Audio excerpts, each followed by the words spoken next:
Everyone, I am Sonam. Welcome back to my YouTube channel Apna Vidyalaya. आज के इस वीडियो में हम आप सभी को बताएंगे एक मोस्ट इम्पॉर्टेंट टॉपिक। तो यहाँ पे आज के इस वीडियो में हम आप सभी को बताएंगे इंग्लिश ग्रामर का एक वेरी मोस्ट इम्पॉर्टेंट टॉपिक। वह है कि हिंदी टू इंग्लिश ट्रांसलेशन। ठीक है, अगर आप सभी लोगों को हिंदी टू इंग्लिश ट्रांसलेशन नहीं करने आता तो आपको इस वीडियो को देखने के बाद आप लोग कितने भी बड़े बड़े हिंदी टू इंग्लिश ट्रांसलेट क्यों ना हो, लेकिन आप लोग मात्र उसे चुटकियों में कर लेंगे। इस ट्रिक से ऐसे ट्रिक और टिप्स हम आप सभी को इस वीडियो में बताएंगे, जिससे कि आप लोग बड़े से बड़े भी ट्रांसलेट को आप लोग हिंदी वाले ट्रांसलेट को ठीक है इंग्लिश में आप लोग कर सकते हो।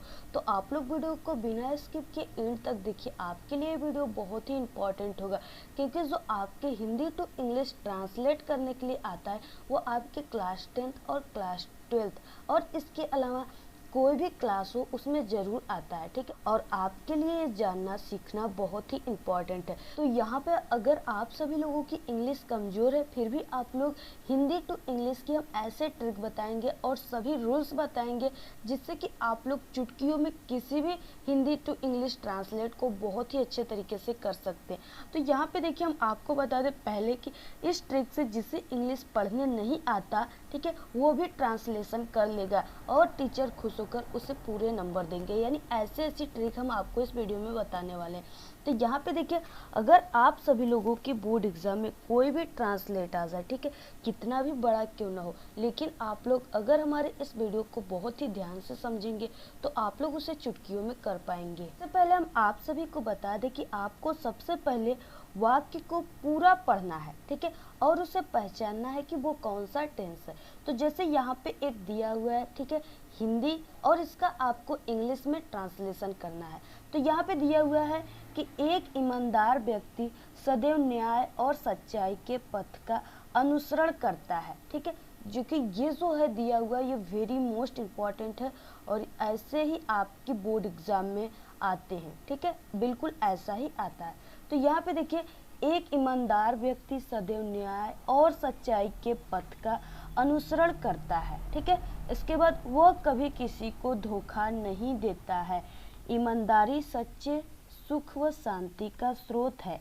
उसके लिए ईमानदारी ही सबसे उत्तम नीति है। इस तरह से ये दिया हुआ है। ठीक है, हिंदी ट्रांसलेट। अब इसको आपको इंग्लिश बनाना है। अब यहाँ पे देखिए, हम आपको सबसे पहले क्या बताएं कि आपको इसे अच्छे तरीके से पढ़ना है और इसमें आपको टेंस पहचानना है। आपको टेंस पता रहेगा तभी आप लोग अच्छे से कर पाओगे। तो यहाँ पे देखिए, जैसे एक ईमानदार व्यक्ति सदैव न्याय और सच्चाई के पथ का अनुसरण करता है। ठीक है, तो यहाँ पे क्या है, प्रेजेंट टेंस है, क्योंकि अनुसरण करता है यानी कि प्रेजेंट टेंस है अनुसरण। तो यहाँ पे ये प्रेजेंट टेंस है। ठीक है, तो यहाँ पे प्रेजेंट टेंस में क्या लगता है, जैसे प्रेजेंट इंडेफिनिट टेंस हो गया, प्रेजेंट कंटिन्यूअस हो गया, ठीक है, प्रेजेंट परफेक्ट हो गया। इस तरह से प्रेजेंट टेंस में यस या यस लगता है और इज एम आर भी लगता है। ठीक है, तो यहाँ पे देखिए, सबसे पहले आपको पहचानना है। तो यहाँ पे हमने पहचान लिया। इसके बाद हम आप सभी को इसका बहुत ही अच्छे तरीके से ट्रांसलेट करके बताएंगे। तो यहाँ पे देखिए, सबसे फर्स्ट ट्रिक और रूल्स क्या है कि ट्रांसलेशन करते समय सब्जेक्ट को, ठीक है, आप लोग पहचानिए और उसको सबसे पहले जब आप लोग इस हिंदी का इंग्लिश बनाएंगे तो उसे सब्जेक्ट को सबसे पहले लिखेंगे। ठीक है, तो यहाँ पे अब बात आती है कि इस हिंदी वाले जो यहाँ पे दिया हुआ है ट्रांसलेशन, इसमें हम कैसे पहचानेंगे कि सब्जेक्ट कौन सा है। ठीक है, तो उसके लिए भी ट्रिक है, आप लोग बिल्कुल भी मत घबराइए। तो यहाँ पे देखिए, ये जो वाक्य दिया हुआ है हिंदी, ठीक है, इसको आपको पढ़ना है और इसमें आपको कौन से प्रश्न पूछने पर सब्जेक्ट मिलता है। ठीक है, तो यहाँ पे जैसे हम इसको पढ़ते हैं कि एक ईमानदार व्यक्ति सदैव न्याय और सच्चाई के पथ का अनुसरण करता है। ठीक है, तो यहाँ पे कौन अनुसरण करता है, तो वो कौन है, एक ईमानदार व्यक्ति। यहाँ पे जो हमारा फर्स्ट लाइन दिया हुआ है यानी पहला वाक्य जो दिया हुआ है, ठीक है, इसमें जब हमने कौन से क्वेश्चन पूछा है, कौन से प्रश्न पूछा है, तो यहाँ से जो हमारा सब्जेक्ट निकल कर आया है वो निकल कर आया है कि एक ईमानदार व्यक्ति। ठीक है, तो एक ईमानदार व्यक्ति का क्या हो जाएगा, एन ऑनेस्ट मैन। ठीक है, तो यहाँ पे आपको लिख देना है एन ऑनेस्ट मैन, ठीक है। इस तरह से एन ऑनेस्ट मैन लिखना है। और यहाँ पे हम आपको बता दें कि यहाँ पे हमने एक की स्पेलिंग के लिए यहाँ पे एन का यूज़ क्यों किया है, ए का यूज़ क्यों नहीं किया, क्योंकि देखिए यहाँ पे जो ऑनेस्ट है, ठीक है, तो ये तो है हॉनेस्ट, लेकिन यहाँ पे जो यच है वो साइलेंट है और यहाँ पे ओ से ये शुरू होता है इसकी उच्चारण, ठीक है, यानी ऑनेस्ट। तो इसलिए ओ जो है वो वावेल है और इसके लिए एक की स्पेलिंग, ठीक है, ए नहीं बल्कि एन का यूज़ होता है। तो यहाँ पे एन ऑनेस्ट मैन। इसके बाद यहाँ पे क्या दिया हुआ है, सदैव। तो सदैव का क्या होता है, ऑलवेज, ठीक है। तो ये तो हो गया यहाँ पे सब्जेक्ट और यहाँ पे सदैव का स्पेलिंग। इसके बाद देखिए यहाँ से आपको वर्ब का यूज़ करना है और उसके बाद आपको ऑब्जेक्ट का यूज़ करना है, ठीक है। तो यहाँ पे हो गया एन ऑनेस्ट मैन ऑलवेज। तो यहाँ पे देखिए क्या करता है, तो यहाँ पे अनुसरण करता है, ठीक है। तो अनुसरण मतलब क्या होता है, फॉलो करना है, ठीक है। तो यहाँ पे हो जाएगा फॉलो, और यहाँ पे हम यस का यूज़ कर देंगे। तो यहाँ पे हम वर्ब में, ठीक है, यस का यूज़ करेंगे क्योंकि ये प्रेजेंट इंडेफिनिट टेंस है, तो इसलिए यहाँ पे हमने यस का यूज़ किया है। अब इसके बाद क्या हो जाएगा, ठीक है, यहाँ पे an honest man always follows the path, ठीक है, यानी कि यहाँ पे सदैव न्याय और सच्चाई के पथ, ठीक है। तो यहाँ पे द पाथ ऑफ, यहाँ पे क्या हो जाएगा, पथ के लिए द पाथ ऑफ, इसके बाद किसके, यानी कि न्याय और सच्चाई के, यानी जस्टिस एंड ट्रूथ, ठीक है। तो यहाँ पे लिख देना है आपको जस्टिस एंड ट्रूथ, ठीक है, इस तरह से।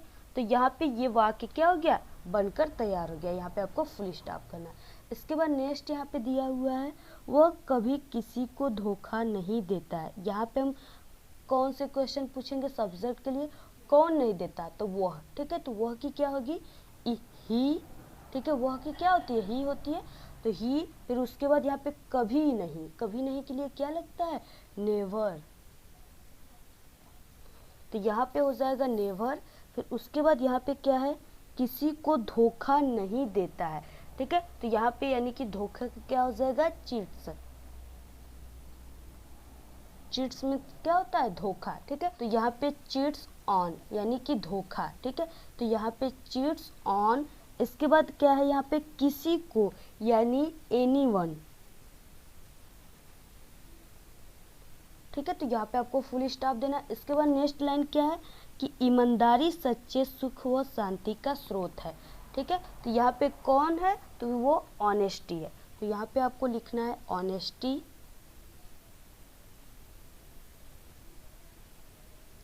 ऑनेस्टी। इसके बाद यहाँ पे स्रोत है, यानी है लगा है तो यहाँ पे इज का यूज होगा, ठीक है। तो यहाँ पे इज द स्रोत यानी कि सोर्स, ठीक है, द सोर्स, सोर्स ऑफ। तो यहाँ पे किसका, तो यहाँ पे दिया हुआ है सुख और शांति का, ठीक है, यानी कि true happiness and peace. Peace यानी क्या होता है, शांति होता है। इसके बाद नेक्स्ट और लास्ट लाइन है कि उसके लिए ईमानदारी ही सबसे उत्तम नीति है। तो यहाँ पे पहले उसके लिए का क्या होता है, फॉर हिम, ठीक है। तो यहाँ पे आपको लिखना है फॉर हिम, फॉर हिम। इसके बाद यहाँ पे कौन, तो यहाँ पे ईमानदारी, ठीक है, यानी कि honesty. Honesty is the best, best यानी सबसे अच्छा, बेस्ट पॉलिसी यानी नीति, ठीक है। तो इस तरह से ये क्या हो गया, इस पूरे वाक्य का हिंदी टू इंग्लिश बन गया, ठीक है। तो इस तरह से आपको क्या करना है कि यहाँ पे बनाना है। और यहाँ पे हम आपको लास्ट में एक ट्रिक बता दें। तो यहाँ पे हम आपको बता दें कि आप सभी को, ठीक है, अगर हिंदी टू इंग्लिश करते समय आपको जिस शब्द की इंग्लिश, ठीक है, न आए तो ये ट्रिक लगाना आपको पूरे नंबर टीचर खुश होकर देंगे। तो यहाँ पे देखिए ऐसे कई स्टूडेंट होते हैं जो इस तरह से हिंदी टू इंग्लिश करते हैं और ऐसे कई भी वर्ड इसमें आ जाते हैं, जैसे यहाँ पे अनुसरण करना, ठीक है, जैसे यहाँ पे हो गया लास्ट में शांति हो गए, ठीक है। तो इस तरह से ऐसे कई वर्ड हैं, स्रोत हो गया, जिसके स्पेलिंग आपको नहीं पता होती है, ठीक है। तो आप लोग क्या करते हो कि आप लोग इस पूरे ट्रांसलेशन को छोड़ देते हो, सोचते हो कि हमें आ ही नहीं रहा है, कई ऐसे वर्ड है जिसका इंग्लिश पता ही नहीं, तो हम कैसे करेंगे। लेकिन आपको क्या करना है, अगर आपको जिस शब्द की, ठीक है, यानी जिस शब्द की इंग्लिश नहीं आती, वहाँ पे जैसे यहाँ पे दिया हुआ है शांति, ठीक है, यहाँ पे शांति दिया हुआ है और आपको इस शांति की स्पेलिंग जो होती है यानी कि वो पीस होती है, ठीक है, यानी पीस मीन्स होते हैं शांति। तो अगर आपको शांति की पीस नहीं पता है तो आप लोग यहाँ पे, ठीक है, यानी कि इस तरह से शांति ही लिख देंगे और उसे छोड़ेंगे नहीं, आप लोग वहाँ पे शांति ही लिख दीजिए। अगर आपको नहीं आता है तो शांति की, ठीक है, पीस नहीं आता है तो आप लोग शांति ही लिख दीजिए। टीचर खुश होकर आपको पूरे नंबर देगा। इसको देखते ही टीचर इतना खुश हो जाएगा कि वो कहेगा कि यहाँ पे आप लोग अपने माइंड का यूज़ किए हो, ठीक है। और ग्रामर में यही होता है कि सबसे ज़्यादा उसमें माइंड की यूज़ किया जाता है। तो इससे देखकर टीचर बहुत खुश होगा अगर आपको यहाँ पे नहीं पता रहेगा, ठीक है। जैसे यहाँ पे हो गया फॉलो, तो यहाँ पे फॉलो यानी अनुसरण, तो यहाँ पे अनुसरण का आपका स्पेलिंग नहीं पता है कि फॉलो होता है, तो यहाँ पे आप लोग अनुसरण को अनुसरण ही लिख दीजिए इंग्लिश में, ठीक है।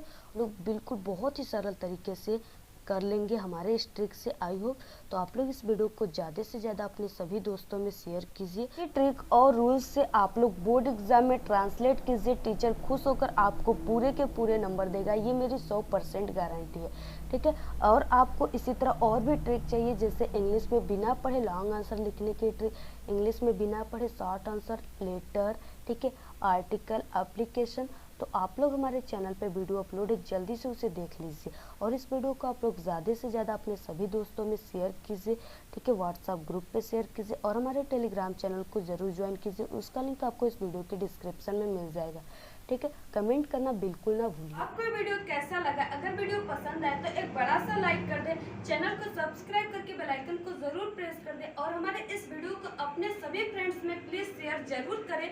कमेंट करना बिल्कुल ना भूलें। Thanks, all the very best, bye bye.